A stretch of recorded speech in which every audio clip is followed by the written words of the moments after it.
Quando você assistiu Deadpool pela primeira vez, sabe aquele pensamento de bicho? Eu adoro quando ele fala comigo. Recentemente eu tava assistindo Deadpool de novo e se teve uma coisa que chamou minha atenção foi essa mesma sensação. Foi no meio de um desses momentos que uma coisa ficou clara pra mim. O Deadpool tem um segredo e hoje eu vou contar ele pra você. E aí, meus amigos, eu sou o Gabi e hoje você tá no Seriadamente porque existem duas coisas por trás do segredo do Deadpool. Então o nosso filme começa com o nosso herói de hoje, que não é muito bem um herói, no táxi de um indiano Incredibles, o Dopinder. Os dois se dão super bem enquanto passam a viagem trocando ideias sobre a mulher que o Dopinder é apaixonado e o Deadpool dá uns conselhos de amigos sobre como ficar com ela. Sequestra ela. A gente começa a perceber que o Deadpool parece ser um cara que amou muito uma pessoa que ele perdeu pelo jeito que ele fala com o Dopinder sobre amor. Logo nesse começo já fica bem claro que o tom do filme não é leve, mas que ele é pra você relaxar e rachar o bico, até porque, segundo o próprio Pool, você tá assistindo uma história de amor, então não precisa se preocupar. O Wade para o táxi no meio da pista, espera o carro passar e logo no começo do filme ele enfia a porrada em 5 caras no carro enquanto faz um monte de piada. Nesse momento, o Deadpool começa essa troca de tiro com os manos genéricos, onde a gente vê que ele consegue se regenerar super rápido e que ele luta igual o bicho piruleta. É por aí que a gente descobre que o Wade tá fazendo tudo isso porque tá atrás de um cara em específico, pra desfazer o que quer que tenha feito isso aí na cara dele. No meio disso, ele conta um pouco da própria história pra gente entender o que levou ele a ser do jeito que é. A gente descobre que o Wade era um mercenário que vivia uma vida bem tranquila, até porque aparentemente ele não aceitava mais nenhum trabalho muito arriscado. Até ele entrar nesse bar cheio de outros mercenários que são conhecidos entre si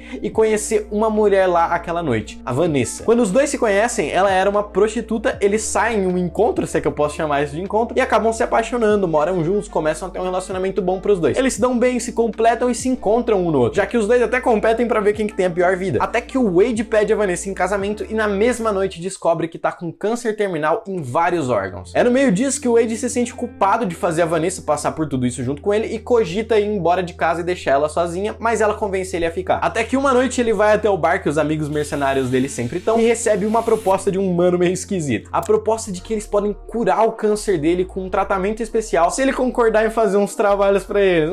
Suspeito isso aí, né? Não, enfim. Nesse momento, a gente também descobre que o Wade é tão bom com tiro porque fazia parte de uma força-tarefa antes de se aposentar e virar um mercenário. Então o Wade decide fugir no meio de uma noite pra fazer o tratamento e ter uma chance de sair vivo pela Vanessa. Esse tratamento era comandado pelo Ajax e consistia em tentar ativar os genes mutantes de um ser humano, expondo ele a situações de estresse absurdo. Então o Wade é torturado enquanto cria uma rivalidade com o Ajax, que na real chama Francis. Até que uma noite os superpoderes dele vêm, mas em troca a aparência dele fica assim. Então o Wade dá um jeito de explodir esse centro de tratamento meio deturpado, luta com o Francis e perde, mas por causa dos poderes dele ele sai vivo e tenta voltar pra Vanessa, mas ele acha que ela não vai mais querer ficar com ele se viu o novo rosto que ele tem agora. Então ele vai atrás de todo mundo que tem uma conexão com o Francis pra poder reverter o que aconteceu com a aparência dele, já que o Francis disse que consertaria se quisesse. É aí que a gente volta no comecinho do filme. Esse lugar no meio da ponte que ele acabou de matar toda essa gente é o lugar em que ele encontra o Francis. Até consegue prender ele, mas quando o Colossus e essa mina aí chegam no lugar, eles tentam convencer o Deadpool a ser um herói de verdade, blá blá blá, e é lógico que o Francis dá no pé. O Colossus então tenta prender o Deadpool, mas ele foge também, e aí a gente chega no fundo do poço. Todo esse trabalho e a gente voltou pra estaca zero. O Francis então, que acabou de descobrir que o Wade tá vivo, vai atrás da Vanessa pra conseguir uma vantagem sobre o Deadpool, já que ele quer vingança. Quando o Francis consegue capturar a Vanessa, o Wade descobre e culpa o Colossus e a mina por isso ter acontecido, já que os dois deixaram ele escapar. Ele pede ajuda deles e os três vão salvar a Vanessa, enquanto o Wade resolve as rixas pessoais dele com o Francis, matando ele quando ele descobre que a aparência dele realmente não tinha mais jeito. E é aí que a Vanessa vê ele todo enrugado e eles voltam a ficar juntos felizes para sempre, não é não? Então é por aí que você deve estar se perguntando, tá, mas qual que é o segredo do Deadpool e por que daquela sensação quando ele fala comigo, né não? Bom, lembra que eu disse que existem duas coisas por trás do segredo do Deadpool? A realidade é que se você assistiu o filme, eu duvido que você não se sentiu conectado com a personalidade do Wade ao longo dele. Isso porque por trás dessa personalidade tá uma coisa muito importante. Quando a gente conhece o Wade, a nossa primeira impressão é de que ele já é um cara engraçado, confiante e relativamente convencido quanto à sua visão de mundo. Resumindo, ele já é uma pessoa bem gostável, mas conforme a gente vai conhecendo ele mais de perto, vai ficando claro pra gente quais são as falhas dele. A gente percebe que na realidade o Wade é um cara muito inseguro que sempre vive com a sensação de que a vida dele foi tão sofrida que mesmo que a gente não saiba o que aconteceu, a gente sente a tensão dele de que a qualquer momento as coisas vão desabar de novo. Afinal, por que elas não iriam, né? Já que pra ele elas sempre pioraram. É por causa desses traumas que na mente do Wade as coisas nunca estão verdadeiramente bem. Na realidade, ou elas estão ruins ou prestes a ficar ruins. E é fazendo piada que a gente vê a válvula de escape dele. A jornada que ele precisa trilhar nesse filme contra ele mesmo é sobre confiança. É sobre aprender a confiar que as coisas podem dar certo pra ele, que existem pessoas dispostas a ficarem do lado dele. Esse é o motivo da personalidade dele ser tão cativante e tão engraçado ao mesmo mesmo tempo. É porque o humor do Deadpool amadurece junto com ele. No começo, você vê que os momentos que ele mais tenta se manter fazendo piada são os momentos mais difíceis que ele tá passando, já que é o jeito que ele aprendeu de se aliviar dos desastres que não param de acontecer na própria vida. O momento em que tudo isso fica mais claro pra gente é justamente quando ele decide não voltar pra Vanessa, porque a insegurança dele de não ter mais nenhuma chance com a própria noiva, porque a aparência dele piorou, cresce tanto que ele prefere caçar uma porrada de gente pra tentar encontrar alguém que conserte isso aí. O humor dele faz parte de quem ele é, faz parte da personalidade dele e da jornada que ele precisa trilhar. É quando ele aceita essa nova versão do Wade no finalzinho do filme que a gente vê uma mudança desse humor como válvula de escape pra um humor como forma de reafirmar a segurança dele, mostrando que ele passou pelo seu momento mais complicado até conseguir aprender a confiar. Mas além dessa personalidade cativante, desse humor que amadurece junto com ela, existe mais uma coisa por trás desse segredo que deixa o Deadpool ser um dos poucos personagens que conversam com você que tá assistindo. Conexão. Pois é, sabe, no fim das contas, comédia é um bagulho extremamente subjetivo. Eu posso achar uma coisa engraçadíssima e você não, e vice-versa. Mas independentemente de qualquer coisa, uma boa piada sempre se resume a uma situação que você consegue se identificar e uma quebra de expectativa que faz a gente cair na risada. Não é à toa que os momentos mais engraçados do filme sempre são cotidianos levados ao extremo. O ponto é que qualquer um que se identifique com aquela situação tem a chance de dar risada com a quebra de expectativa. Até porque se você não consegue se identificar com uma situação parecida, você não vai entender a piada. E se você não entende a piada, ela não tem graça. É por isso que o segredo por trás do Deadpool conversar com você é por conexão. Quando ele para tudo que tá fazendo pra olhar na sua cara e falar diretamente com você. Na realidade, isso não é feito pra quebrar sua imersão no filme. Muito pelo contrário, toda a temática do Deadpool na realidade faz você se sentir mais próximo dele. Quase como se ele estivesse te contando a própria história pessoalmente. Fazendo isso, você mesmo se sente um personagem que faz parte de verdade daquilo tudo. Por isso, o humor dessas cenas é muito mais forte, porque além de tudo, além de ser fácil de se identificar, além de fazer parte do amadurecimento dele, essas cenas ainda fazem vocês dois se conectarem. Que melhor jeito de se conectar com uma pessoa que você não conhece do que fazendo piada pra ela, ou se inscrevendo no canal dela, deixando like no canal dela, né não? Ah, eu tiro tanta sacanagem com você. Ou não.